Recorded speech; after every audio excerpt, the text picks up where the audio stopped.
bosamiz. Qani ketdik.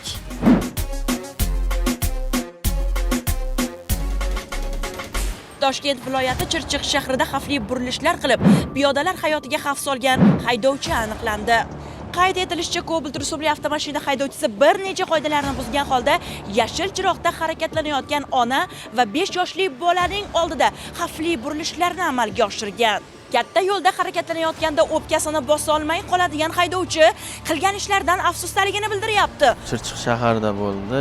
Shu Shabadaga yetmasdan chorrahada bo'ldi. Piyodani ko'rmasdan o'tib ketdim. Piyoda o'tayotgan joyda aybimga iqrorman.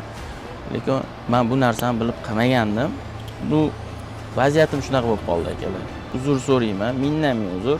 Haydovchiga chora ko'rilib, sud hukmi o'qildi. Sud qayd qilingan holatlarga tegishli huquqiy baho berib qaror qiladi. O'zbekiston Respublikasi Ma'muriy javobgarlik to'g'risida kodeksining 128 prim 10 birinchi qismida nazarda tutilgan huquqbuzarliklarni sodir qilganlikda aybli deb topilsin va unga transport vositalarini boshqarish huquqidan 2 yil muddatga mahrum etib, bazaviy hisoblash miqdorining 25 baravari, ya'ni 10.300.000 so'm miqdorida jarima jazosi tayinlansin. Mashina boshqarayotganda xurmacha qiliqlarni amalga oshirgisi kelib qoladigan shu kabi ba'zi bir haydovchi akalar, iltimos o'zingizni bosib oling degan bo'lardik.